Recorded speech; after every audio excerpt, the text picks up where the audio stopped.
قال رسول الله صلى الله عليه وسلم إذا أكل أحدكم طعاما তোমাদের কেউ যখন খাবার খায় ফাল্যাকুল বিসমিল্লাহ সেজন্য বিসমিল্লাহ বলে খাবার খায়। কি বলে খাবার খায়? এখন বাচ্চারা পড়ে খানার শুরুতে বিসমিল্লাহ পড়া, তো এটা সমস্যা কি বলে? বাচ্চা যদি শুরুতে খাবারের শুরুতে যদি কেউ বিসমিল্লাহ পড়তে ভুলে যায় ফাল্যাকুল বিসমিল্লাহি ফি আউয়ালিহি ওয়া আখিরি, কোন বর্ণনায় আউয়ালাহু ওয়া আখিরা। খাবারের শুরুতে বিসমিল্লাহ পড়তে যদি ভুলে যায় তাহলে যখন মনে পড়বে তখন পড়বে বিসমিল্লাহি ফি আউয়ালিহি ওয়া আখিরি অথবা বিসমিল্লাহি আউয়ালাহু ওয়া আখিরা। এই জিনিসটা হাদিসের জিনিসটা ছন্দে ছন্দে শেখানো হয়। তো খাবারের শুরুতে বিসমিল্লাহ পড়া, বলেন এটা হাদিসে আছে কিনা? এই জিনিসটা বক্তব্যে ছন্দ আকারে শিক্ষা দেওয়া। মুসলিম শরীফের 2018 নাম্বার হাদিস, এই হাদিসে আসছে দেখেন, قال رسول الله صلى الله عليه وسلم, নবীজি বলেন ইদা দাখালা আর-রাজুলু বাইতা, কোন ব্যক্তি যখন ঘরে প্রবেশ করে, ফাযাকারা ইসমাল্লাহ, প্রবেশ করার শুরুতে যখন বিসমিল্লাহ পাঠ করে। আজকে বাসায় ঢোকার সময় কি পড়বেন? তো এই পরে আর কি ছন্দে ছন্দে ঘরে ঢুকার সময় বিসমিল্লাহ, ভালো কাজে এরকম ঢুকার সময় বিসমিল্লাহ, এগুলো এইভাবে শিখায় আর কি। ফাযাকারা ইসমাল্লাহ, বিসমিল্লাহ পড়ে। বিসমিল্লাহ যখন বান্দা পড়ে ঘরে ঢুকার সময়, হিনা ইয়াদখুলু ওয়া হিনা ইয়াতামু, ঢুকার সময় আর খাবার খাওয়ার সময়। ক্বালা আশ-শায়তানু লা মাবিতা লাকুম ওয়া লা আশা হুনা, শয়তান তার চেলা চামুন্ডাদেরকে বলে তোদের আজকে রাতে থাকার জায়গাও নাই, আজকে রাতে খাবারেরও জায়গা নাই, সব ভাগ। আপনি ঘরে ঢুকার সময় যখন বিসমিল্লাহ পড়েন, শয়তান তার চেলাদেরকে বলে আজকে এই ঘরে থাকতে পারবি না, সর। আর খাবারে বসে যখন বিসমিল্লাহ পড়েন, শয়তান কয় এই ঘরে আজকে তোদের থাকারও জায়গা নাই, খাবারেরও জায়গা নাই। বাচ্চাকে এটা বক্তব্যে শেখানো হয়। মুসলিম শরীফের হাদিস, এটা বাচ্চাকে শেখানো, শুধু বলে না এটা মুসলিম শরীফের। এখন আপনাদেরকে আমি, আপনারা কোন দলের সেটা আমি জানবো না, শুধু নিরপেক্ষভাবে বলি মুসলিম শরীফের এই হাদিসটা বাচ্চা ছন্দ আকারে শিখছে, এটা কি ক্ষতি আছে? আন্দাজি জিনা কর না, ঠেলায় জিনা কর, বুঝে শুনে জিনা করতেছেন তো? হ্যাঁ, আমি আরিফ বিন হাবিব শেষ পর্যন্ত একের পর এক দলিল দিচ্ছি ইনশাআল্লাহ। যদি দলিল থাকে তো এটা সমস্যা কোথায়? রাসূল আকরাম সাল্লাল্লাহু আলাইহি ওয়াসাল্লাম বলছেন যে বাচ্চা মানুষ যখন ঘরে ঢুকার সময় বিসমিল্লাহ পড়ে, খাবার খাওয়ার সময় যখন বিসমিল্লাহ পড়ে, শয়তান তার চেলাদেরকে বলে এই ঘরে আজকে রাতে থাকার জায়গা নাই, খাবারেরও জায়গা নাই, ভাগো। ওয়া ইন দাখালা ওয়া লাম ইয়াযকুর ইসমাল্লাহি আলাইহি, কোন মানুষ যখন ঘরে ঢুকার সময় বিসমিল্লাহ না পড়ে, শয়তান তার চেলাদেরকে বলে প্রথম চান্সে আমরা সফল, আদরাকতুমুল মাবিদ, আজকে রাতে থাকার জায়গা হয়ে গেছে, চল চল সবাই চল।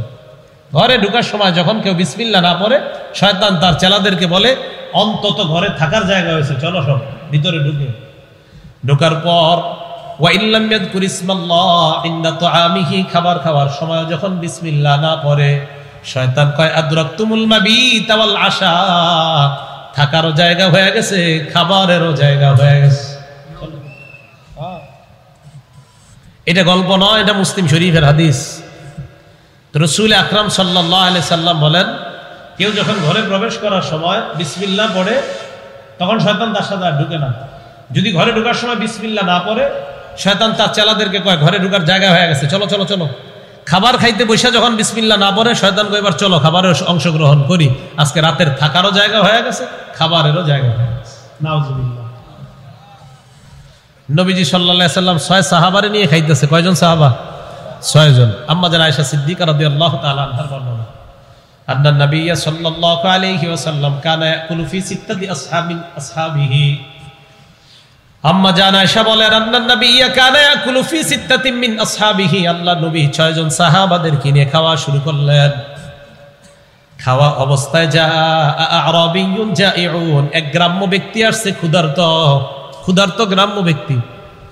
তো সাধারণত আপনার যারা আমাদের দেশ গ্রামে মাটি কাটে, এদেরকে দেখবেন প্রচুর খাইতে পারে, হ্যাঁ, মানে এটা খারাপ বলতেছি না, খাইতে পারে, বাকি বিসমিল্লাহ বললে হয়তো একটু কম খাওয়া লাগতো আর কি। তো যাই হোক, এক গ্রাম্য ব্যক্তি আসছে, প্রচন্ড ক্ষুধা নিয়ে আসছে। আমি কিন্তু তাদেরকে অপমান করছি না, বাকি বলছি বিসমিল্লাহটা বললে হয়তো এই পরিমাণ খাওয়া লাগবে না। তো আসছে ক্ষুধার্ত ব্যক্তি, আসার পর কি করছে, নবী তার 6 সাহাবাদেরকে নিয়ে বৈশা খাইতেছে, উনি কি করছে, ওখানে হাত দিয়ে দিচ্ছে। ফাকালা বিলুকমাতাইনি, 2 লোকমায় পুরা খাবার শেষ। কয় লোকমায়?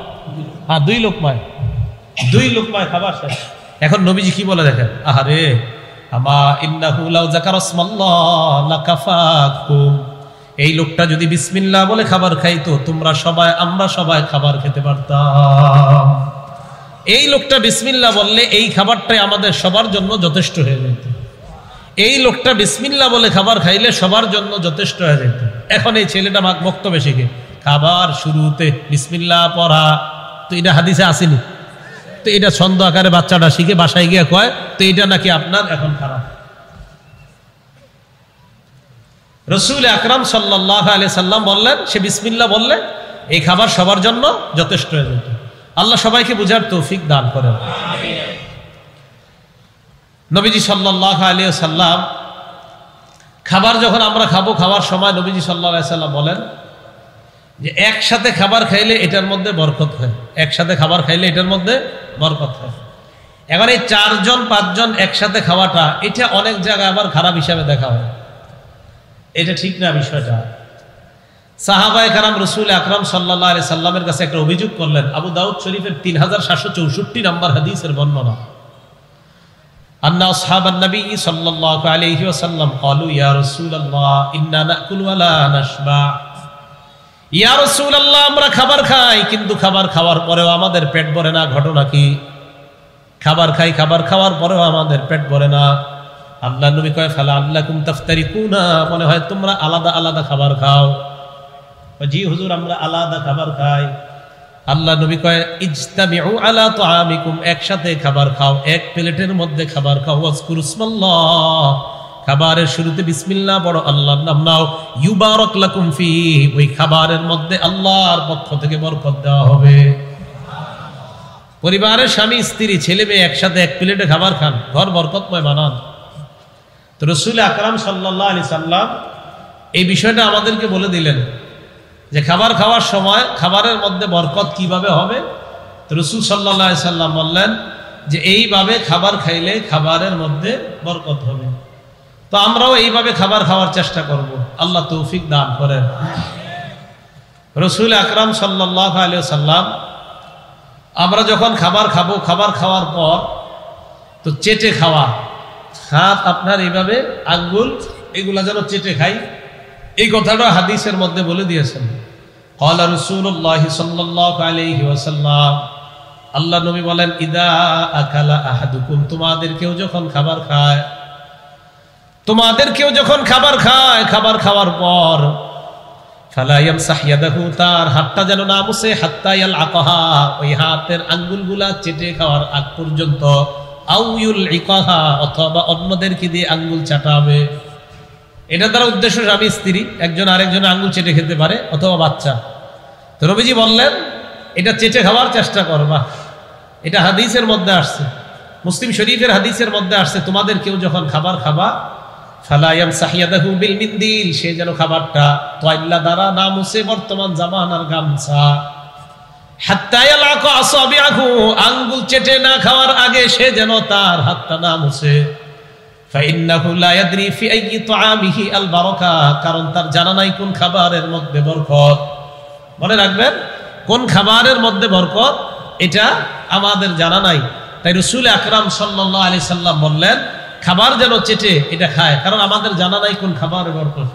নাসাই শরীফের হাদিসের মধ্যে আসছে, রাসূল আকরাম সাল্লাল্লাহু আলাইহি ওয়াসাল্লাম বলেন যে খাবারের শেষের অংশ যেই খাবারগুলা, নবীজি সাল্লাল্লাহু আলাইহি ওয়াসাল্লাম বলেন এই ফি আখিরিত তুআমি আল বারাকা, খাবারের শেষের দিকের খাবারের মধ্যে বরকত থাকে। সুবহানাল্লাহ। এখন এই জিনিসগুলা ছেলেদেরকে খাবারের আদবের মধ্যে শিক্ষা দেওয়া হয়। তো আপনাদের কাছে আমি জানতে চাই, এই শিক্ষাটা কি হাদিসে আছে? তাহলে এই শিক্ষা নিয়ে কোনো ব্যঙ্গ করা যাবে না, কোনো অবস্থাতে এই শিক্ষা নিয়ে ব্যঙ্গ করা যাবে না।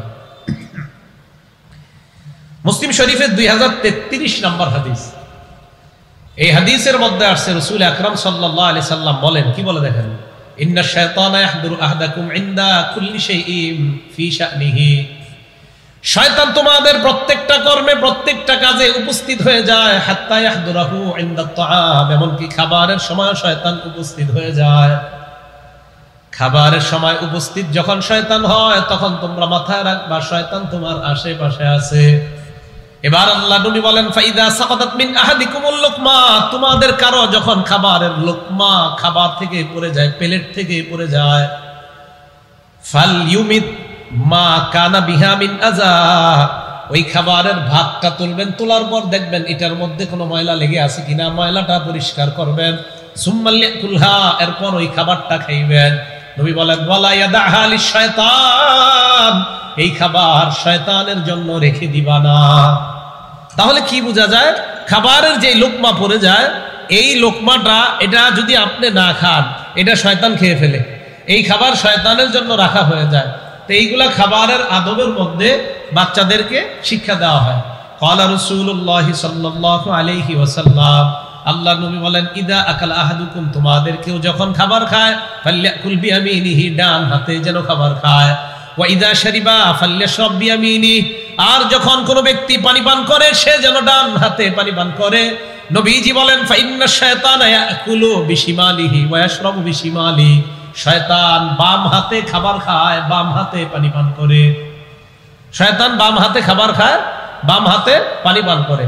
এই বিষয়গুলা বাচ্চাদেরকে মাদ্রাসায়ও শিক্ষা দেওয়া হয়। এরপরে আর কি শিক্ষা দেওয়া হয়? বাচ্চাদেরকে শিক্ষা দেওয়া হয়, বলো আলিফ, তো বাচ্চারা ছন্দে ছন্দে বলে আলিফ, বলো বা, বাচ্চারা ছন্দে ছন্দে বলে বা। তো বাচ্চাদেরকে শিক্ষা দেওয়া হয়, বলো কফ, তো বাচ্চা কয় কফ। এখন কথা হলো, এইভাবে পড়লে আর পড়াইলে কি লাভ আছে কিনা? অবশ্যই লাভ আছে। তিরমিজি শরীফের 2909 নম্বর হাদিসের বর্ণনা, ক্বালা রাসূলুল্লাহ সাল্লাল্লাহু আলাইহি ওয়াসাল্লাম, আল্লাহ নবী বলেন, খায়রুকুম মান তাআল্লামাল কুরআনা ওয়া আল্লামা, তোমাদের মধ্যে সর্বোত্তম ওই ব্যক্তি যে কোরআন শিখে অন্যকে শিখায়। এখন আপনারা বলবেন, কফ কি কোরআন নাকি? তো কফ কুইরা, কফ বা এটা কি ওই আপনাদের আদর্শ লিপির পড়া? কোন জায়গার পড়া? কোরআনের পড়া। আর এটা ভালো করে পড়েন না দিকে তো পড়া সহি শুদ্ধ না। হ্যাঁ, বাপ তো খুব মারান, পড়া আলহামদুলিল্লাহ সূরা পড়তে বললেই তো দেখি আপনার, তো আপনি বলেন যে একটু প্রস্রাব করে আসি, এমনি তো ভাবের শেষ থাকে না। খুব বলেন এটা জানেন সেটা জানেন, খুব তো আপনারা অনেকে বিভিন্ন শ্রেণীতে পইরা বলেন এই জানেন সেই জানেন। আলহামদুলিল্লাহ সূরা পড়তে বললে এরপরে খোঁজেন যে টয়লেটের দরজা খোলা আছে কিনা। কেন? বাচ্চাকে এইভাবে না শিখালে তো কিভাবে শিখাবে? হ্যাঁ, কার্টুন শিখাবে, ওইটা ঠিক আছে না? রাসূল আকরাম সাল্লাল্লাহু আলাইহি সাল্লাম বললেন, তোমাদের মধ্যে সর্বোত্তম এই ব্যক্তি যে কোরআন শিখে অন্যকে শিখায়। এখন আপনি বলেন আলিফ, বলেন তো আলিফ, লাম, মিম, 30টা সওয়াব হয়ে গেছে। কটা সওয়াব হয়েছে? 2910 নম্বর হাদিস তিরমিজি শরীফের। ক্বালা রাসূলুল্লাহ সাল্লাল্লাহু আলাইহি ওয়াসাল্লাম, আল্লাহ নবী বলেন, মান ক্বারা হারফাম মিন কিতাবিল্লাহ, আল্লাহর কোরআনের একটা অক্ষর যদি কেউ পড়ে, জোরে বলেন কয়টা? আল্লাহর কোরআনের একটা অক্ষর যদি কেউ পড়ে, আল্লাহর কোরআনের একটা অক্ষর যদি কেউ পড়ে, আল্লাহর কোরআনের কয়টা অক্ষর যদি কেউ পড়ে, একটা, ফালাহু বিহি হাসানা ওয়াল হাসানাতু বিআশরি আমসালিহা, তার আমলনামায় আল্লাহ 10টা সওয়াব লিপিবদ্ধ করে দেয়। নবীজি বলেন, লা আকুলু আলিফ লাম মিম হারফুন, এই যে আলিফ লাম মিম তোমরা পড়লা, এই পুরাটা একটা অক্ষর এমনটা আমি বলি না। ওয়ালাকিন আলিফুন হারফুন, আলিফ একটা অক্ষর, লাম একটা অক্ষর, মিম একটা অক্ষর। আল্লাহ নবী বললেন, 3টা অক্ষর তুমি পড়লা, তোমার আমলনামায় 30টা সওয়াব লিপিবদ্ধ হয়ে যায়। তাহলে কোরআনের একটা অক্ষর পড়লেও লাভ আছে কি না? এরপরে যখন আপনি কোরআন শিখার পর আপনার কোরআনটা বিশুদ্ধ হয়ে যাবে, এই বিশুদ্ধভাবে নিয়মিত যখন আপনি কোরআন পড়বেন, যত পড়বেন তত আপনার মর্যাদা আল্লাহ বাড়ায়া দিবেন। সূরা ফাতিরের 29-30 নম্বর আয়াত আল্লাহ বলেন, আউযু বিল্লাহি মিনাশ শাইতানির রাজীম, ইন্নাল্লাযীনা ইয়াতলুনা কিতাবাল্লাহি ওয়া আকামুস সালাতা ওয়া আনফাকু মিম্মা রাযাকনাহুম সিররান ওয়া আলানিয়া ইয়ারজুনা তিজারাতান লান তাবুর। আল্লাহ বলেন, নিশ্চয়ই যারা কোরআন তেলাওয়াত করে, ওয়া আকামুস সালাহ, যারা নামাজ কায়েম করে, ওয়া আনফাকু মিম্মা রাযাকনাহুম সিররান ওয়া আলানিয়া, যারা গোপনে প্রকাশ্যে আমি যা দান করলাম এই দান থেকে যারা খরচ করে, ইয়ারজুনা তিজারাতাল লান তাবুর, তারা এমন ব্যবসার আশা করে যে ব্যবসায় কোনো লস নাই, লাভ আর লাভ। লিওয়াফিয়াহুম উজুরাহুম, তাদেরকে যেন আল্লাহ পরিপূর্ণ প্রতিদান দিয়ে দেয়। ওয়ায়াজিদাহুম মিন ফাদলি, তাদের মর্যাদা যেন আল্লাহ একের পর এক বৃদ্ধি করে দেয়। কোরআন যত পড়বেন আপনার মর্যাদা তত বাড়বে, যত পড়বেন আপনার মর্যাদা তত বাড়বে। একটা হাদিস শুনেন, ইবনে মাজার 218 নাম্বার হাদিস। ওমর ইবনুল খাত্তাব রাদিয়াল্লাহু তাআলা তখন আমিরুল মুমিনিন, উনি মক্কার প্রশাসক যাকে বানিয়েছেন তার নাম রাফি ইবনে আব্দুল হারিস, তার নাম।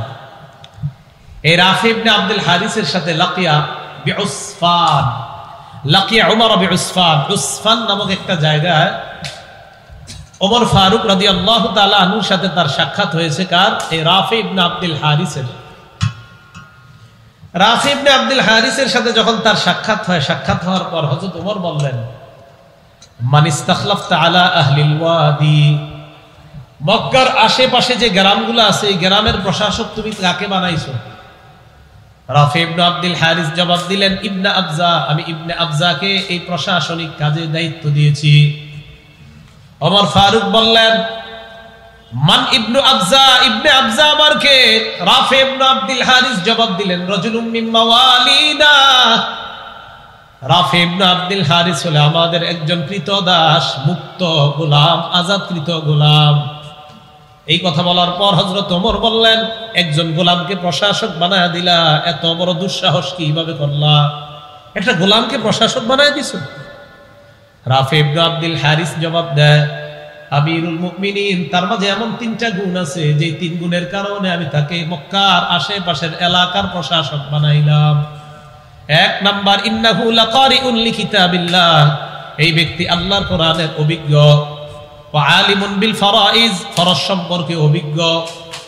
ওয়া কাযিন, এই লোকটা বিচার ব্যবস্থা খুব ভালো করতে পারে। এই 3 গুণের কারণে আমি তাকে মক্কার আশেপাশের এলাকার গভর্নর বানায়া দিলাম।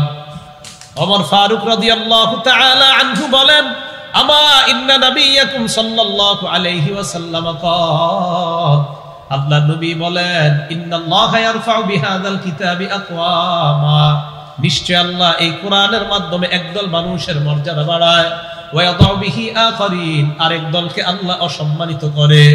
কোরআনের কারণে একদল মানুষের মর্যাদা আল্লাহ বাড়ায় দেয়। রাসূল আকরাম সাল্লাল্লাহু আলাইহি সাল্লামের হাদিস স্মরণ করা হযরত ওমর ফারুক বললেন, আজকে এই লোকটা কোরআনের অভিজ্ঞ হওয়ার কারণে আল্লাহ পাক রব্বুল আলামিন একটা গোলাম হওয়ার পরেও তাকে এলাকার প্রশাসনিক কাজের মতো এত গুরুত্বপূর্ণ দায়িত্ব আল্লাহ তাকে দিয়েছেন। সুবহানাল্লাহ। তাহলে কোরআনের কারণে মানুষের মর্যাদা বাড়ে না কমে? বাড়ে। রাসূল আকরাম সাল্লাল্লাহু আলাইহি সাল্লাম সহিহ বুখারীর একটা হাদিস, হাদিস নাম্বার 5427 নম্বর হাদিস। এই হাদিসের মধ্যে আসছে, ক্বালা রাসূলুল্লাহ সাল্লাল্লাহু আলাইহি ওয়াসাল্লাম, আল্লাহ নবী বলেন, মাসালুল মুমিনিল্লাযী ইয়াকরাউল কুরআন মাসালুল উতরুজ্জাহ, যে ঈমানদার কোরআন তেলাওয়াত করে তার দৃষ্টান্ত হলো স্বাদওয়ালা গ্রানওয়ালা ফলের মতো। স্বাদওয়ালা আর গ্রানযুক্ত ফলের মতো যে ঈমানদার কোরআন তেলাওয়াত করে। বিসমিল্লাহ। এখন দেখেন, যেই ঈমানদার কোরআন তেলাওয়াত করে তার দৃষ্টান্ত স্বাদওয়ালা এবং ঈমানওয়ালা উতরুজ্জা ফলের মতো। উতরুজ্জা ফল কাকে বলে? এটা দেখতে অনেকটা মালটার মতো, তবে মালটা না, কালারটা হলুদ। এটা আরবে পাওয়া যায়। এটার গ্রান বড় চমৎকার, স্বাদও চমৎকার। রাসূল আকরাম সাল্লাল্লাহু আলাইহি সাল্লাম বলেন, যেই ঈমানদার কোরআন তেলাওয়াত করে তার দৃষ্টান্ত এই স্বাদওয়ালা আর গ্রানওয়ালা ঈমানদারের মতো হয়ে যায়। ওয়া মাসালুল মুমিনিল্লাযী লা ইয়াকরাউল কুরআন, যে ঈমানদার কোরআন পড়ে না, কামাসালিত তামর, তার দৃষ্টান্ত হলো খেজুরের মতো। যে ঈমানদার কোরআন পড়ে না তার দৃষ্টান্ত কার মতো? খেজুরের মতো। লা রিহা লাহা, তার কোনো গ্রান নাই। ওয়া তা'মুহা হুলওয়ান, খেজুরের স্বাদ আছে কিন্তু খেজুরের কোনো গ্রান নাই। যেই ঈমানদার কোরআন পড়ে না তার দৃষ্টান্ত খেজুরের মতো, খেজুরের গ্রান নাই তবে খেজুরের স্বাদ আছে। আর যেই ঈমানদার কোরআন পড়ে তার দৃষ্টান্ত উতরুজ্জা ফলের মতো, যেই ফলের গ্রানও আছে স্বাদও আছে। যেই ঈমানদার নিয়মিত কোরআন তেলাওয়াত করে তার অবস্থাটা আল্লাহর কাছে স্বাদওয়ালা আর গ্রানওয়ালা ঈমানদারের মতো হয়। এজন্য প্রতিদিন ঘরে কোরআন তেলাওয়াত করেন। যদি কোরআন ডেইলি করতে পারেন আপনার ঘরে আল্লাহ পাক রব্বুল আলামিন ভরপুর রহমত নাযিল করবেন। সূরা ইউনূসের 57 নম্বর আয়াতে আল্লাহ বলেন, ইয়া আইয়ুহান নাস ক্বাদ জাআতকুম মাউইযাতুম মির রাব্বিকুম, হে মানুষ তোমাদের কাছে এসেছে ওয়াজ, তোমাদের কাছে এসেছে ওয়াজ। ওয়াজ মানে এই পুরা কোরআনটাই একটা ওয়াজ। তোমাদের কাছে এসেছে ওয়াজ, ওয়াজ মানে হলো পুরা কোরআনটাই একটা ওয়াজ। ওয়া শিফাউল লিমা ফিস সুদূর, অন্তরের যত রোগ আছে এই রোগের জন্য প্রতিষেধক হলো কোরআন। ওয়া হুদা, কোরআন হলো হেদায়েত। ওয়া রাহমাতুল লিল মুমিনিন, কোরআন গোটা জগতের ঈমানদারদের জন্য রহমত। যেই ঘরের মধ্যে কোরআন বেশি পড়া হয় ওই ঘরটাকে আল্লাহ রহমতময় ঘর বানায় দেয়। ঘরে ঘরে কোরআন তেলাওয়াত প্রচুর পরিমাণে চালু করে দেন। সকালবেলা সবাই নিয়ত করেন যে আমাদের ঘরের প্রথম কাজ হবে প্রত্যেকদিন সকালবেলা ফজরের নামাজের পর প্রথম কাজ হবে কোরআন তেলাওয়াত করা। প্রথম কাজ হবে কি করা বলেন তো? যদি পারেন রাতের বেলা তাহাজ্জুদের সময় পড়তে, তাও পড়তে পারেন। তাহাজ্জুদের সময় যদি কোরআন পড়েন একা একা, মানুষ যদি কেউ নাও শুনে, আপনার তেলাওয়াত ফেরেশতারা শুনে। দলিল মুসলিম শরীফের 796 নম্বর হাদিসের বর্ণনা। রাসূলের এক সাহাবা নাম উসাইদ ইবনে হুযাইর রাদিয়াল্লাহু তাআলা আনহু। এই উসাইদ ইবনে হুযাইর রাদিয়াল্লাহু তাআলা আনহু বলেন, আমি রাতের বেলা আমার ঘোড়ার আস্তাবলের মধ্যে কোরআন তেলাওয়াত করতেছিলাম। আমার ঘোড়ার আস্তাবল, তিনি বলেন আমি যখন তেলাওয়াত করতেছিলাম, ইসজালাত ফারাসুহু, উনি কোরআন পড়ে ওনার ঘোড়া লাফায়। উনি কোরআন পড়ে ওনার ঘোড়া লাফায়। উনি কোরআন পড়া বন্ধ করলেন, ফাকরা ফাজালাত, উনি আবার কোরআন পড়ে, ঘোড়া আবার লাফায়। কোরআন পড়া বন্ধ, ঘোড়ার লাফ বন্ধ। সুম্মা করা সুম্মা জালাত উখরা, উনি আবার কোরআন পড়ে, আবার ঘোড়া লাফায়। আরে ঘটনা কি? এরকম করে কেন কোরআন? তো কোরআন পড়ি ঘোড়া লাফায়, তো উনি বলে এরকম করে কেন ঘোড়াটা? উনি এক পর্যায়ে চিন্তা করলেন, আমি কোরআন পড়লে যেহেতু ঘোড়া লাফায়, খাশিতু আন তাতা ইয়াহইয়া, উনি দেখলেন ঘোড়া লাফাইতে লাফাইতে ওনার সন্তান ইয়াহইয়া ঘুমায়। ঘোড়া না জানি পদপিষ্ট করে ওনার সন্তানকে হত্যা করে ফেলে। এই কারণে উনি ওনার তেলাওয়াত থামায়া দিলেন, উনি আর পড়লেন না। ফালাম্মা গাদাউতু আলা রাসূলিল্লাহি সাল্লাল্লাহু আলাইহি ওয়াসাল্লাম, আমি সকালবেলা আল্লাহর রাসূলের কাছে গেলাম। নবীজির কাছে যাওয়ার পর আল্লাহর নবীকে বললাম, ইয়া রাসূলুল্লাহ ইয়া হাবিবাল্লাহ, বাইনামা আনাল বারিহাতা আকরাউ ফি মিরবাদি, রাতের বেলা আমি আমার ঘোড়ার আস্তাবলের মধ্যে কোরআন পড়তেছিলাম। হঠাৎ আমি দেখলাম আমার ঘোড়াটা লাফায়, আমি আবার কোরআন পড়ি, আবার আমার ঘোড়া লাফায়। নবীজি বললেন, ইকরা ইবনে হুযাইর, তুমি যদি আরো পড়তা। হুজুর আরো পড়ছি, আবার ঘোড়া লাফায়। আল্লাহ নবী বলেন, ইকরা ইবনে হুযাইর, তুমি যদি আরো পড়তা। সাহাবা জবাব দেয়, হুজুর যত পড়ি ঘোড়া তত লাফায়। খাশিতু আন তাতা ইয়াহইয়া, আমি চিন্তা করলাম আমার সন্তান ইয়াহইয়াকে না জানি ঘোড়া পা ফেলে হত্যা করে ফেলে, এই জন্য আমি আর তেলাওয়াত করলাম না। আল্লাহ নবী কয়, তারপর কি করলা বলো? কয়, হুজুর তেলাওয়াত বন্ধ করে কুমতু ইলাইহা, আমি ঘোড়ার কাছে গেলাম। ঘোড়ার কাছে যাওয়ার পর উপরের দিকে তাকাইলাম, ফাইদা ফাওকা রাসি মিসলুজ জুল্লাহ, আমি দেখলাম আমার মাথার উপর এক খণ্ড মেঘের মতো দেখা যায়। মেঘের মতো আমার মাথার উপর দেখা যায়। আচ্ছা, রাতের বেলা অন্ধকারে কি মেঘ বোঝা যায়? সবাই বলেন মেঘ বোঝা যায়। তো উনি কেমনি বুঝলেন মেঘ? মন দিয়ে শুনেন। উনি বলতেছে যে মেঘ দেখলাম, তো মেঘ এখন উনি বুঝলেন কেমনি যে মেঘ? সাহাবা উসাইদ ইবনে হুযাইর বলেন, শোনো তোমরা, ওই মেঘ আমি যখন দেখলাম, দুনিয়ার ঝাড় বাতি এগুলা যখন আমরা দেখি, ঝাড় বাতি চিনেন তো? এই ঝাড় বাতিগুলা, ঝাড় বাতি কিন্তু হাদিসে নাই, হাদিসে ঝাড় বাতি নাই। এই ঝাড় বাতি শব্দটা আমার পক্ষ থেকে বললাম আমরা বুঝার জন্য। উনি বলেন, ফিহা আমসালুস সুরুজ, ওই মেঘের মধ্যে দেখলাম অসংখ্য অগণিত বাতি দেখা যায়। এটা হাদিসে আছে। ঝাড় বাতি শব্দটা হাদিসে নাই, কিন্তু অসংখ্য অগণিত বাতি দেখা যায়, এটা হাদিসে আছে। তারপর কি দেখলাম? হুজুর আমি দেখলাম আরজাত ফিল জাওয়ি, এই বাতিগুলা মেঘখণ্ডটা আকাশের মধ্যে চলে যায়, আরজাত ফিল জাওয়ি শূন্যে চলে যায়। হাত্তা মা আরাহা, আর আমি দেখতে পাই না। আল্লাহ নবী কয়, তুমি যদি আরো তেলাওয়াত করতা। তো উসাইদ ইবনে হুযাইর কয়, নবীজি খালি এইটা কয়, আরো তেলাওয়াত করতা, আরো করতা। এক পর্যায়ে আল্লাহ নবী বললেন, উসাইদ তিলকাল মালাইকা তাসতামিউ ইলাইকা, এরা বাতি না, এরা হলো আল্লাহর ফেরেশতা, তোমার কোরআন তেলাওয়াত শুনতেছিল। রাত যদি সময় আপনি কোরআন বললে মানুষ না শুনলে কে শুনবে? ফেরেশতারা শুনবে। এখন বলেন 3:30টায় বাচ্চারা কোরআন তেলাওয়াত যখন করে, তখন যদি আপনারা নাও শুনেন, এলাকাবাসী, চেয়ারম্যান, মেম্বার সাহেব, এলাকার সবাই যদি ঘুমান, কে শুনবে? ফেরেশতারা শুনবে।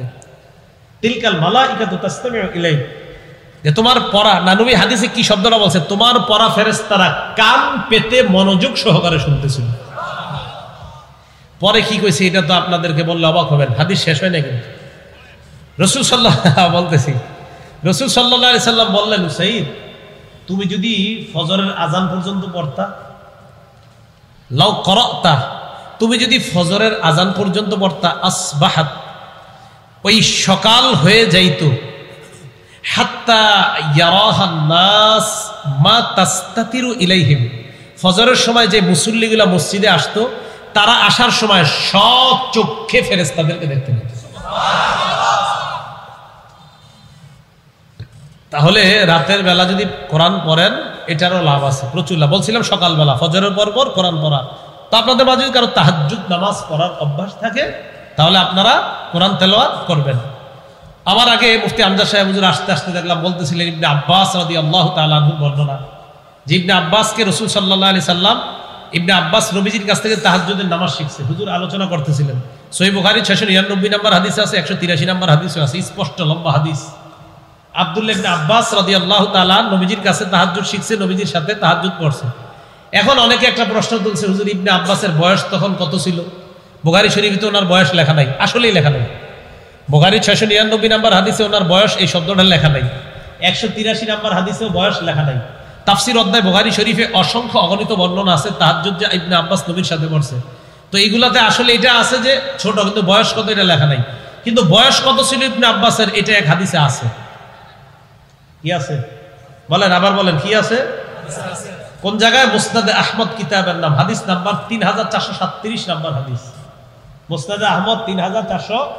ইবনে আব্বাস বলেন, কুনতু মা নবী সাল্লাল্লাহু আলাইহি সাল্লাম, আমি নবীজির সাথে নামাজে দাঁড়াইলাম, ওয়া আনা ইয়াউমা ইযিন ইবনু 10 সিনিনা, তখন আমার বয়স ছিল 10। বয়স কত ছিল? আচ্ছা, বয়স ছিল 10। তাহলে 10 বছর বয়সে আব্দুল্লাহ ইবনে আব্বাস রাদিয়াল্লাহু তাআলা আনহুমা উনিও কোরআন শিখলেন।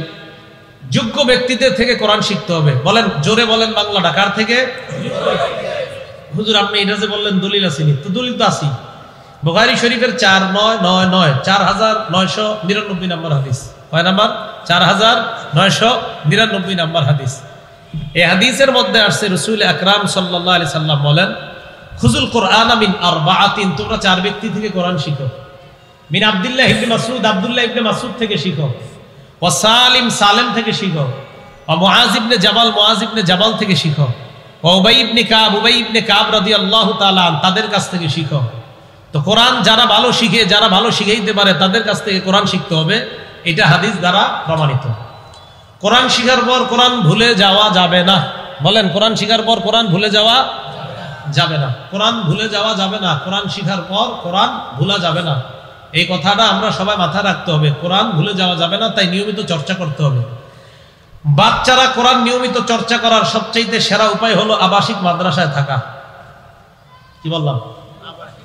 আমি বলছি না আপনার সন্তানকে অনাবাসিক রাখেন না, এটা বলি না, অনাবাসিক পড়ান আপনি।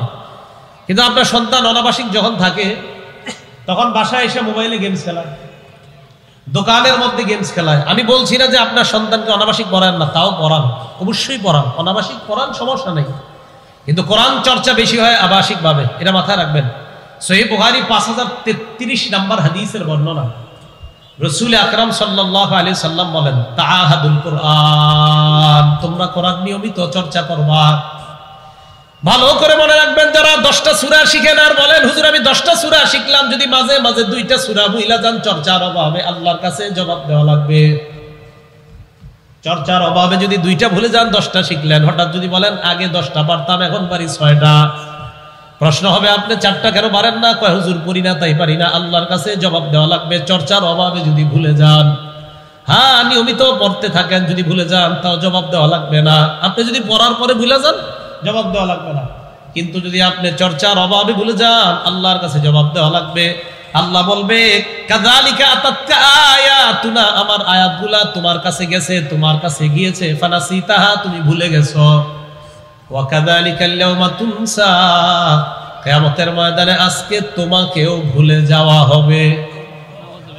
ভুলে গেছো, আজকে তোমাকেও ভুলে যাওয়া হবে। তাহলে চর্চার বিকল্প নাই। কেন চর্চা করতে হবে? হাফেজ সাহেবরা ভালো করে, আজকে কয়জন পাগড়ি নিল? 59 জন। তো হাফেজ সাহেবরা ভালো করে মুখস্থ রাখতে হবে কথাটা। রাসূল আকরাম বলেন তাআহাদুল কোরআন, নিয়মিত কোরআন চর্চা করবা। হাফেজ সাহেবরা মুখস্থ রাখবেন 5033 নাম্বার বুখারী শরীফের। ফাওয়াল্লাযী নাফসি বিয়াদিহি লাহু আশাদ্দু তাফাসসিয়াম মিনাল ইবলি ফি উকলিহা। নবীজি বলেন ওই আল্লাহর কসম যার হাতে আমার জান, কোরআন চর্চার অভাবে যদি তোমরা কোরআন চর্চা না করো, বাদনহারা ওটের গলার রশি খুলে দিলে দ্রুতগামী উট যেমন পালায়, কোরআন তোমার থেকে এই চেয়েও আরো দ্রুত গতিতে পালায়। কোরআন চর্চার অভাব যদি কারো মধ্যে থাকে, বাদনহারা ওট যেমন দ্রুত গতিতে পালায়, যারা কোরআন চর্চা করবে না তাদের থেকে কোরআন ওই দ্রুতগামী উটের চাইতেও আরো দ্রুত পালিয়ে যাবে। এখন আমাদের হাফেজ সাহেবরা ওনারা মনে করে যে শুধু রমজানে কোরআন পড়ব, এর আগে 1 বছর আর পড়ে না। উচিত তো 7 দিনে এক খতম কোরআন পড়া। কয় দিনে? নিয়মটা মনে রাখেন। সূরা ফাতিহা থেকে সূরা মাইদা পর্যন্ত প্রথম দিন পড়বেন, দ্বিতীয় দিন সূরা মাইদা থেকে আপনি পড়বেন হলো সূরা ইউনুস পর্যন্ত, তৃতীয় দিন পড়বেন সূরা ইউনুস থেকে সূরা বনী ইসরাইল পর্যন্ত, চতুর্থ দিন পড়বেন সূরা বনী ইসরাইল থেকে সূরা আপনার শুআরা পর্যন্ত, পঞ্চম দিন পড়বেন সূরা শুআরা থেকে সূরা ওয়াস-সাফফাত পর্যন্ত, সপ্তম দিন ওয়াস-সাফফাত থেকে সূরা নাস পর্যন্ত। এটার জন্য একটা জিনিস মনে রাখবেন, আপনাদের আগের প্রোগ্রামে আমি বলছি তারতিল কোরআনের আরেকটা প্রোগ্রাম আছে কই জানি, ওখানে বলছিলাম ফামি বিশাউকিন মনে রাখবেন। বলেন ফামি বিশাউকিন, বলেন ফামি। হাফেজ সাহেবরা মনে রাখতে হবে ফামি বিশাউকিন। ফা দিয়া সূরা ফাতিহা, মিম দিয়া সূরা মাইদা। ফামি মানে প্রথম দিন সূরা ফাতিহা থেকে মিম সূরা মাইদা পর্যন্ত। ফামি, মিমের পরে ইয়া, এই মিম মানে সূরা মাইদা, ইয়া মানে সূরা ইউনুস। তাহলে ফামি, ফা সূরা ফাতিহা, মিম সূরা মাইদা, ইয়া সূরা ইউনুস, বিশাউকিন বা সূরা বনী ইসরাইল, শিন সূরা শুআরা, আর হলো আপনার ওয়া হলো সূরা ওয়াস-সাফফাত, আর সূরা ওয়াস-সাফফাত থেকে এরপর আছে কফ, সূরা কফ পর্যন্ত, সূরা কফ থেকে সূরা নাস পর্যন্ত সপ্তম দিন। তাহলে প্রথম দিন সূরা মাইদা পর্যন্ত, দ্বিতীয় দিন সূরা ইউনুস পর্যন্ত, তৃতীয় দিন সূরা বনী ইসরাইল, চতুর্থ দিন সূরা শুআরা, পঞ্চম দিন সূরা ওয়াস-সাফফাত, ষষ্ঠ দিন সূরা কফ, সপ্তম দিন সূরা নাস পর্যন্ত। এই 7 মঞ্জিলে এক খতম কোরআন পড়া 7 দিনে। যদি 7 দিনে না পারেন 10 দিনে, 10 দিনে না পারেন 30 দিনে, 30 দিনে না পারলে অন্তত 40 দিনে এক খতম কোরআন পড়া। কয় দিনে? 40 দিনে। 40 দিন রমজান পর্যন্তই কোরআন পড়েন। আর 40 দিনে যে এক খতম পড়া উচিত এটা শুধু হাফেজ না, সবার, আপনাদের সবার। যদিও আপনারা রমজানে 10 খতম দেন, পুরা বছর এক খতমও দেন না, এটা ঠিক না। রমজান ছাড়াও প্রত্যেক দিন ঘরে ঘরে কোরআন প্রচুর পরিমাণ তেলাওয়াত করার চেষ্টা করবেন। আল্লাহ তৌফিক দান করেন। হাফেজে কোরআনকে সম্মান করা মানে আল্লাহকে সম্মান করা না, কথাটা হয় নাই। আমার সাথে বাংলাটা সবাই বলেন, বলেন হাফেজে কোরআনকে সম্মান করা, জোরে জোরে, আল্লাহকে সম্মান করা। এইবার আপনারা বলেন হাফেজে কোরআনকে সম্মান করা, আবার হাফেজে কোরআনকে সম্মান করা। দলিল আবু দাউদ শরীফ হাদিস নাম্বার 4843 নাম্বার হাদিস।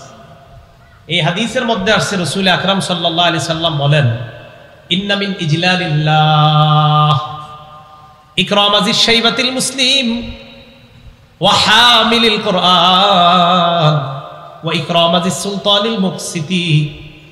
সাদা দাড়িওয়ালাকে সম্মান করা, মুরব্বীকে সম্মান করা, বুড়া মানুষকে সম্মান করা মানে আল্লাহকে সম্মান করা। হাফেজে কোরআনকে সম্মান করা মানে আল্লাহকে সম্মান করা। ন্যায়পরায়ণ শাসককে সম্মান করা মানে আল্লাহকে সম্মান করা। 3 জনকে সম্মান করা মানে আল্লাহকে সম্মান করা। তাহলে হাফেজে কোরআনকে সম্মান করা মানে কাকে সম্মান করা? বলেন আমার সাথে, হাফেজে কোরআন আল্লাহর পরিবারের সদস্য। বলেন আল্লাহর বিশেষ লোক। হাফেজে কোরআন আল্লাহ, উনি প্রধানমন্ত্রীর বিশেষ লোক। হাফেজে কোরআন আল্লাহর বিশেষ লোক। হাফেজে কোরআন আল্লাহর বিশেষ লোক। বান্দা তোমরা আমার বান্দা, হাফেজে কোরআন আমার বিশেষ, আমার বিশেষ, আমার পার্সোনাল। সব বান্দারা আল্লাহর বান্দা, হাফেজে কোরআন আল্লাহর পার্সোনাল বান্দা। হুজুর আপনি বললে হবে না তো, দলিল দেন। ইদানিং দলিল খালি দিবেন তাহলে হবে। আবার এখন দলিল দেন। ইবনে মাজাহ 215 নাম্বার হাদিস। কোন কিতাব? ইবনে মাজাহ। হ্যাঁ 215। ক্বালা রাসূলুল্লাহ সাল্লাল্লাহু আলাইহি ওয়াসাল্লাম, আল্লাহ নবী বলেন, ইন্না লিল্লাহি আহলিনা মিনান নাস, মানুষের মধ্যে কিছু মানুষ আছে যারা আল্লাহর পরিবারের সদস্য। সাহাবারা বলে, ইয়া রাসূলুল্লাহ মান হুম, তারা আবার কারা যারা আল্লাহর পরিবারের সদস্য? আল্লাহ নবী কয়, হুম আহলুল্লাহ, আহলুল কোরআন, হুম আহলুল্লাহি ওয়া খাসাতুহু, কোরআনওয়ালারা আল্লাহর পরিবারের সদস্য এবং আল্লাহর বিশেষ আস্থাভাজন হয়ে যায়। তাহলে হাফেজে কোরআন আল্লাহর পরিবারের সদস্য এবং আল্লাহর বিশেষ আস্থাভাজন। আরেকটা কথা আমরা সবাই মনে রাখবেন, এটা আজকে থেকে আপনারা আমল করবেন, হাত উঠাবেন আমি বলার পরে। আগে বলি, কোরআন মাঝে মাঝে অন্যকে শোনাবো, রাজি আছেন ইনশাআল্লাহ? বলেন সবাই, কোরআন মাঝে মাঝে অন্যকে শোনাবো। আবার বলেন, কোরআন মাঝে মাঝে অন্যকে শোনাবো। এবার হাফেজ সাহেব হুজুর এখানে আছে। আচ্ছা হুজুর, মাদ্রাসায় কি আপনার সবিনা হয় না? সবিনা হয় না? তাহলে সবিনা মানে কি জানেন না আপনারা? কি সবিনা মানে কি? একজনে দাঁড়ায় পরে আর অন্যজন শোনে। তাহলে এই কাজটা কোথায় হয় বেশি? এটা কি সত্যি না আন্দাজি? আমি কি এটা আন্দাজি বললাম না সত্যি? সত্যি। সহিহ বুখারী হাদিস নাম্বার 4964 নাম্বার হাদিস, মানে এটারও কিন্তু একটা দলিল আছে। রাসূল আকরাম সাল্লাল্লাহু আলাইহি সাল্লাম মানে মাঝে মাঝে অন্যরে শোনানো। নবীজির সাহাবা উবাই ইবনে কাব রাদিয়াল্লাহু তাআলা আনহু বলে, উবাই, ইন্নাল্লাহ আমারানি আন আকরা আলাইকা, আল্লাহ আমারে হুকুম করছে আমি যেন তোমারে কোরআন পড়ে শোনাই। উবাই ইবনে কাব কা হুজুরে কি বললেন? আল্লাহু সাম্মানি, আল্লাহ আমার নাম নিছে? আল্লাহ কি আমার নামটা নিয়ে বলছে যে আপনি আমারে কোরআন শোনাইবেন? দেখেন এই হাদিস যখন পড়ি আমি তো আশ্চর্য হয়ে যাই। উবাই ইবনে কাব কা হুজুর, আল্লাহ কি আমার নামটা নিয়ে বলছে আমারে কোরআন শোনাইতে? তো নবীজি কয়, হ্যাঁ, আল্লাহু আল্লাহু সাম্মাকা লি, আল্লাহ তোমার নামটা নিয়েই বলছে আমি যেন তোমারে কোরআন শোনাই। উবাই ইবনে কাবের নাম কেন নিলেন আল্লাহ? উবাই ইবনে কাব রাদিয়াল্লাহু তাআলা আনহুর তেলাওয়াত ছিল বড় চমৎকার, কোরআনের সাথে এত গভীর সম্পর্ক ছিল, তা আল্লাহর সাথে ওনার নিবিড় এবং গভীর একটা সম্পর্ক ছিল। সুবহানাল্লাহ। আল্লাহ বললেন নবীরে, উবাই ইবনে কাবকে আপনি কোরআন শোনান। তাহলে কোরআন অন্যরে শোনানোর দলিল আছে? এখন বলেন সবিনার দলিল আছে কিনা? আচ্ছা, এবারে অন্যের কাছ থেকে কোরআন শোনা। কার কাছ থেকে কোরআন শোনা? অন্যের কাছ থেকে। তো মাদ্রাসা একজনে শোনায় আরেকজনে শোনে, তাহলে শ্রবণ করে একজন আরেকজনে শোনায়, তাহলে একজন পরে আরেকজন শ্রবণ করে, তাহলে একজন আরেকজনকে শোনাবে, এটার দলিল পাইলাম। যিনি শুনতেছে এটার দলিল কি? কথা বুঝলেন? যিনি কোরআন পয়রা শোনাইতেছে এটার তো দলিল পাইলাম, সহিহ বুখারী 4964 নাম্বার হাদিস। আর যিনি শুনতেছে এটার দলিল কি? হ্যাঁ, এটার দলিল আছে, সহিহ বুখারীর 5055 নাম্বার হাদিস। আব্দুল্লাহ ইবনে মাসউদ রাদিয়াল্লাহু তাআলা আনহুকে রাসূল আকরাম সাল্লাল্লাহু আলাইহি সাল্লাম বলেন, ইবনে মাসউদ, ইকরা আলাইয়া, তুমি আমারে কোরআন পয়রা শোনাও। সুবহানাল্লাহ। উবাই ইবনে কাবরে কি বলছে? আল্লাহ বলছে তোমারে শোনাইতে। আর আব্দুল্লাহ ইবনে মাসউদকে বলে, আব্দুল্লাহ ইবনে মাসউদ, তুমি আমারে কোরআন পয়রা শোনাও। আব্দুল্লাহ ইবনে মাসউদকে, হুজুর এটা আপনি কি বললেন? আকরাউ আলাইকা ওয়া আলাইকা উনজিলা, আপনারে আমি কোরআন পুরা শোনাবো, আপনার উপর না কোরআন নাজিল হয়েছে। কারে তুমি শোনাও তো। উহিব্বু আন আসমাআহু মিন গায়রি, মাঝে মাঝে এটা আমার পছন্দ যে অন্যের কাছ থেকে কোরআন শুনি। তাহলে অন্যকে শোনানো প্রমাণ সহ না প্রমাণ ছাড়া? অন্যেরটা শোনা এটা কি প্রমাণ সহ না প্রমাণ ছাড়া? তাহলে আমুক্তা স্বাচ্ছবক কারে কয় যদি কেউ না জানে এটা তার দোষ, কিন্তু আমুক্তা স্বাচ্ছবক শোনা আর শোনানোর দলিল এটা কি বুখারী শরীফে আছে না নাই? কি কথা বুঝছেন? মানে আসলে বুঝছেন না আন্দাজি বুঝছেন? আসলে বুঝছেন।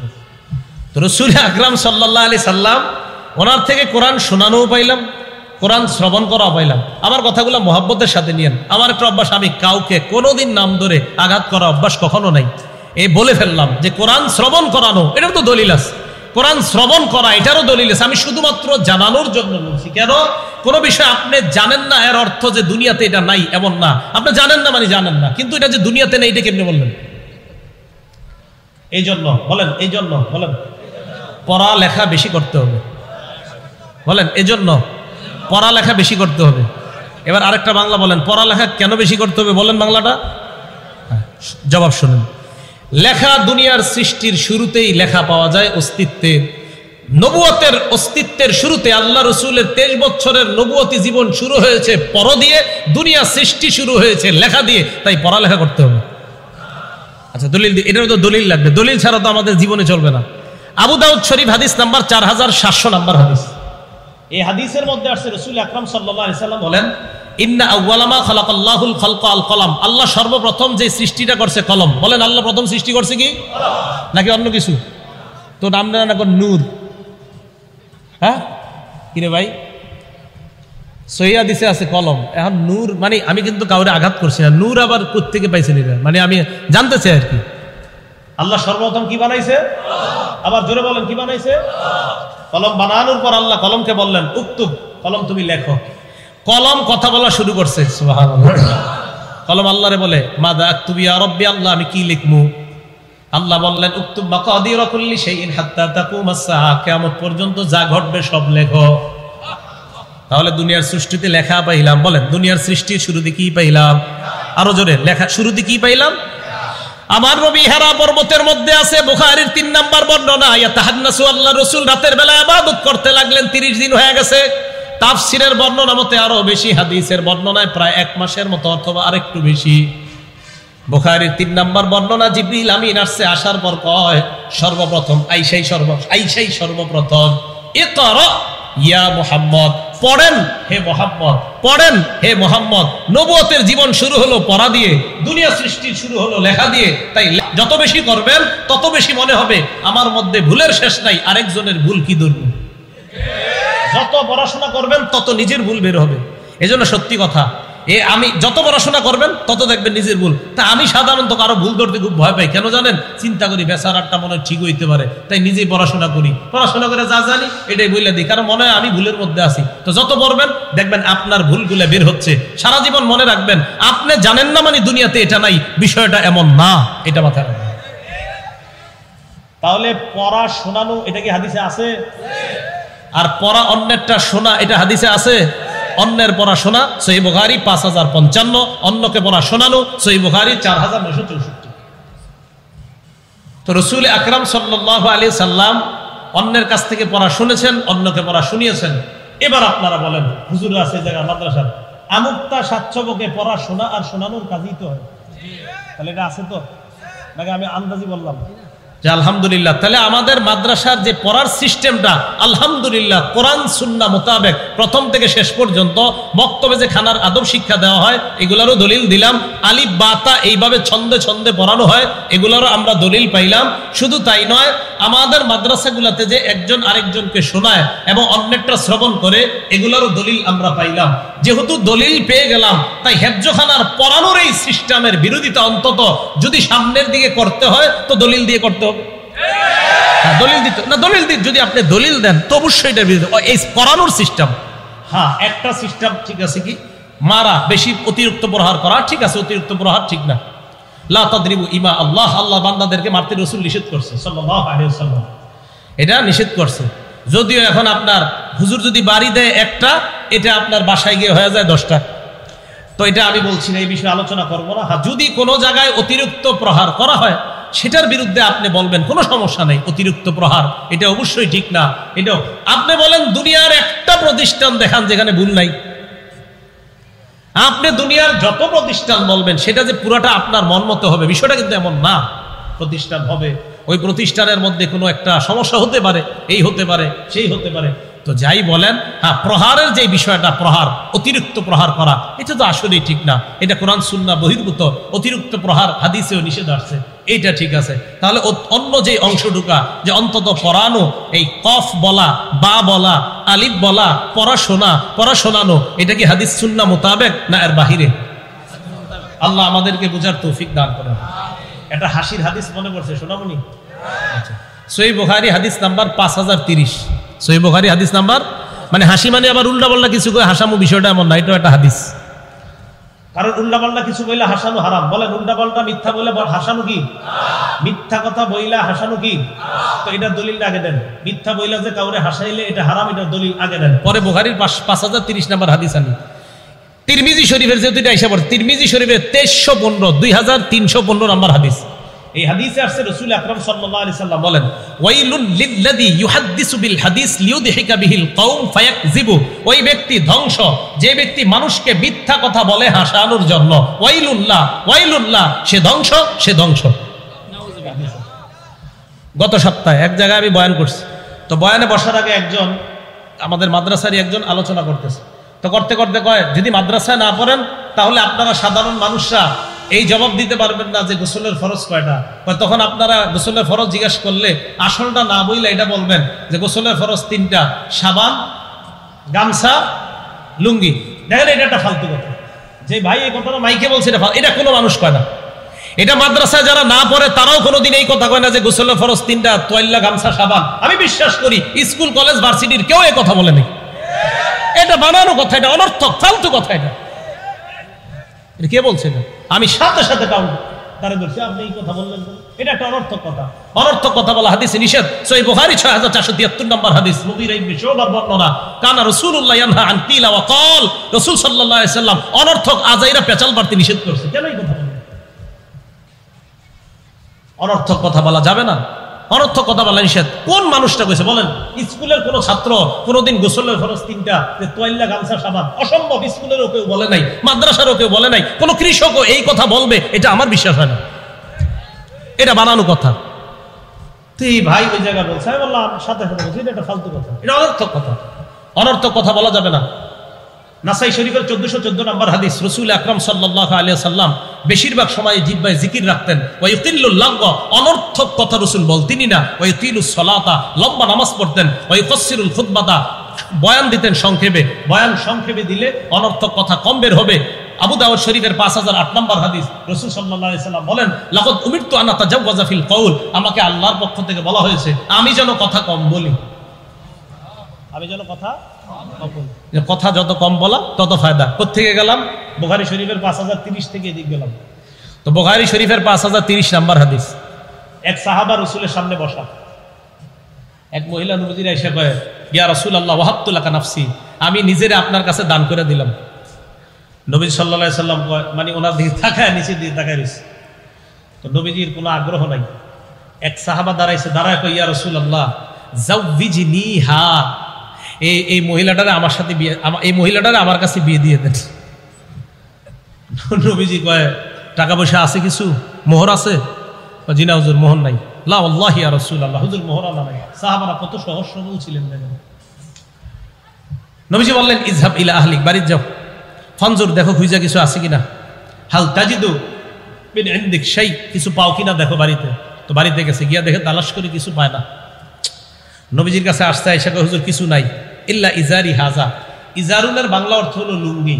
তো এই জায়গায় অর্থ হবে ওই সময় আপনার তহবল, পুরা শরীর ঢাকা রাখতেন একটা কাপড় দিয়ে, পুরা শরীর, এরকম একটা ওনার ছিল। বাকি ইজারের বাংলা অর্থ লুঙ্গি। তো ওই সময় এটাকে তহবল বলতে পারে, আমরা পুরা শরীর ঢেকে রাখতেন। তো নবীজি সাল্লাল্লাহু আলাইহি সাল্লাম কয়, এটাই আছে তোমার? জি হুজুর আর কিছু নাই। এটা যদি তোমার অর্ধেক দেই তোমার বিবিরে, অর্ধেক তোমারে দেই, তো তুমি যদি এরকম নিচের অংশ ঢাকা, উপরে শরীর তো খোলা থাকবে, তাহলে না, বিয়ে আর হইব না, যাও। তুমি বিয়ে করতে পারলো না, কারণ মোহরানা কিচ্ছু নাই। নবীজি বলছিলেন, আলা খাতিমা মিন হাদিদ, একটা লোহার আংটি হইলেও আনো। এই লোহার আংটিও নাই। রাসূল সাল্লাল্লাহু আলাইহি সাল্লাম বললেন, লোহার আংটিও নাই? কয়, জি না হুজুর, কিচ্ছু নাই, চলে যাইতেছে। নবী ডাক দিলেন, এই শোনো শোনো, তুমি কি কোরআনের কিছু পারো? কোরআন পারো কিছু? জি হুজুর, মাই সূরাতুন কাযা ওয়া কাযা, হুজুর কোরআনের ওই সূরাটা আমার মুখস্থ আছে। নবীজি বললেন, মাল্লাকতুকাহা বিমা মাআকা মিনাল কোরআন, শুধু কোরআনের কিছু জায়গা মুখস্থ আছে তোমার, এই কারণে এই মেয়েটাকে তোমার সাথে বিয়ে দিয়ে দিল। কোরআন মর্যাদা বাড়ায় না কমায়? আল্লাহ বুঝার তৌফিক দান করেন। আমিন। ওয়া আখিরু দাওয়ানা আনিল হামদুলিল্লাহি রাব্বিল আলামিন। আল্লাহুম্মা সাল্লি আছে কেউ আর কেউ আছে? আল্লাহুম্মা সাল্লি আলা মুহাম্মাদ ওয়া আলা আলি মুহাম্মাদ কামা সাল্লাইতা আলা ইব্রাহিম ওয়া আলা। ভিডিও ম্যানরা, ভিডিও আপনারা শুক্রবার ছাড়া ভিডিও করতে নিষেধ করেছিলাম। শুক্রবার ছাড়া আপনারা ভিডিও করবেন না। আপনাদের ভিডিও আমার দিনের পথে কাজ করতে বাধা দিচ্ছে। আপনাদের ভিডিওর কারণে কাজ করা আমার জন্য কঠিন হয়ে যাচ্ছে। এখন যদি আপনারা না থামেন তো আপনাদেরকে এমন লোক ফোন দিবে উপর থেকে, তখন আপনারা এমনি আর আসবেন না। তো ওরা যাতে ফোন না দেওয়া লাগে, এই জন্য আপনারা উল্টাপাল্টা করছেন। আমার সাথে মমতাজের ছবি দিয়ে দিচ্ছে, আমি ওনারে নিয়ে কিছু বলিনি। তো ওনার সাথে ছবি দেওয়ার পরে আপনার এরকম ইয়া শুরু হয়েছে, আপনি ওনারে কি বলছেন? আরে ভাই, আমি তো ওনারে কিছু বলিনি, তো ওনার সাথে আমার ছবি কেন? আরও আপনার অনেক এরকম। আমি এ পর্যন্ত আমার মাহফিলের অভ্যাস হলাম কাউরে কিছু বলি না। কোন জায়গায় জানি গানের ওয়াজ করছে, এক জায়গায় আপনার যে গান শ্রবণ করলে কি ক্ষতি, তো গানের ব্যাপারে আমার আলোচনাটা ছিল 39 মিনিটের, শুধু একটা জায়গা দিছে আপনার, যে আমি বলছি বুখারী শরীফের 5590 নাম্বার হাদিসের বর্ণনা একটা করছি। এই হাদিসটা কেমনে জানি সব জায়গা থেকে বাচ্চা এটারে নিচ্ছে, নিয়ে কি করছে আপনার এই জায়গার সাথে আপনার এই এমপি সাহেবের ছবি লাগাই দিচ্ছে। আমি ভাই ওনার নাম কখন বললাম, তাই আপনার এইগুলা করে, তো করার কারণে আপনার এখন ঝামেলা হচ্ছে। তাহলে দিনের কাজ আমরা করব, আমাদের কাজটা যেন আরো ব্যাপকভাবে করা যায়, এরকম দরকার না? এখন কথা হলো আপনারা সপ্তাহে একদিন ভিডিও করতে পারেন, শুধু শুক্রবার দিন। প্রশ্ন হলো শুধু শুক্রবারে কেন? এটা হাদিস দ্বারা প্রমাণিত যে একদিন দেশবাসী ওয়াজ শুনলেই যথেষ্ট। সহিহ বুখারী 70 নম্বর হাদিস দ্বারা এটাই প্রমাণিত হয়। কয় নম্বর হাদিস? 70 নম্বর হাদিস। কিভাবে? আব্দুল্লাহ ইবনে মাসউদ রাদিয়াল্লাহু তাআলা আনহু প্রত্যেক বৃহস্পতিবারে ওয়াজ করতেন। তো ওয়াজ করার পর জনগণ কয়, হুজুর আপনি যদি ডেলি ওয়াজ করতেন কতই না ভালো লাগতো। আব্দুল্লাহ ইবনে মাসউদ কয়, না, ডেলি ওয়াজ নবীজি সাল্লাল্লাহু আলাইহি সাল্লাম করতেন না। কেন? কয় মানুষের বিরক্ত হয়ে যাবে যদি ডেলি ওয়াজ করে, তাই নবীজি সপ্তাহে একদিন ওয়াজ করতো। দেশবাসী একদিন ওয়াজ শুনলে চলবে, ডেলি শুনলে বিরক্ত হয়ে যাবে। আল্লাহ পাক রব্বুল আলামিন আমাদের সকলকে সুন্নাহ মোতাবেক জীবন পরিচালনা করার তৌফিক দান করেন। আমিন। ওয়া আখিরু দাওয়ানা আলহামদুলিল্লাহি রাব্বিল আলামিন। আল্লাহুম্মা সাল্লি আলা মুহাম্মাদ। আর কেউ কিছু বলবে না? আল্লাহুম্মা সাল্লি আলা মুহাম্মাদ ওয়া আলা আলি মুহাম্মাদ কামা সাল্লাইতা আলা ইব্রাহিম। আল্লাহুম্মা বারিক আলা মুহাম্মাদ ওয়া আলা আলি মুহাম্মাদ كما باركت على إبراهيم وعلى آل إبراهيم إنك حميد مجيد. الحمد لله رب العالمين والعاقبة للمتقين والصلاة والسلام على سيد الأنبياء والمرسلين وعلى آله وأصحابه أجمعين. ربنا ظلمنا أنفسنا وإن لم تغفر لنا وترحمنا لنكونن من الخاسرين. رب ارحمهما كما ربياني صغيرا رب ارحمهما كما ربياني صغيرا. মাবুদ মেহেরবান মাওলা, জীবনের সমস্ত গুনাহ খাতাগুলো মাফ করে দেন আল্লাহ, জিন্দেগীর সব গুনাহ খাতাগুলো মাফ করেন আল্লাহ। আমরা মুসলমানদেরকে ভাই ভাই হয়ে থাকার তৌফিক দান করেন আল্লাহ। আমাদের সকলকে মিলে মিশে মোহাব্বতের সাথে চলার তৌফিক দান করেন আল্লাহ। এই এলাকার সব মুসলমান ভাই ভাই হয়ে যেন থাকতে পারি তৌফিক দান করেন আল্লাহ। সবাইকে ভাই ভাই হয়ে থাকার তৌফিক দান করেন আল্লাহ। আমাদের দোয়া আপনি কবুল করে নেন আল্লাহ। তারতিলুল কোরআন এই মাদ্রাসাকে আপনি কবুল করেন আল্লাহ। তারতিলুল কোরআনের প্রত্যেকটা ছাত্রকে ধীরস্থিরতার সাথে পড়নেওয়ালা এমন হাফিজে কোরআন বানায়া দেন আল্লাহ। আজকে যারা পাগড়ি নিয়েছে বাবুদ, কিয়ামতের ময়দানে সবার মাথায় আপনি সম্মানের মুকুট পরায়া দিয়েন আল্লাহ। তাদের মা বাবাদেরকে আপনি সম্মানের পোশাক পরায়া দিয়েন আল্লাহ। আমাদের দোয়া আপনি কবুল করেন আল্লাহ। আমাদের দোয়া আপনি কবুল করেন। আজকে যে কথাগুলো বলছি আল্লাহ মোহাব্বতের সাথে গ্রহণ করার তৌফিক দান করেন আল্লাহ। মোহাব্বতের সাথে কথাগুলো গ্রহণ করার তৌফিক দান করেন আল্লাহ। আমাদের দোয়া আপনি কবুল করেন আল্লাহ। খানা খাওয়ার সময়, ঘরে ঢোকার সময়, ঘর থেকে বের হওয়ার সময় তথা আমাদের 24টা ঘন্টা আপনার হাবিবের সুন্নাহ মোতাবেক কাটানোর তৌফিক দান করেন আল্লাহ। আমাদের দোয়া আপনি কবুল করেন। আল্লাহুম্মা সাল্লি ওয়া সাল্লিম ওয়া বারিক আলা মুহাম্মাদ। সুবহানা রাব্বিকা রাব্বিল ইজ্জাতি আম্মা ইয়াসিফুন ওয়া সালামুন আলাল মুরসালিন। আলহামদুলিল্লাহি রাব্বিল আলামিন।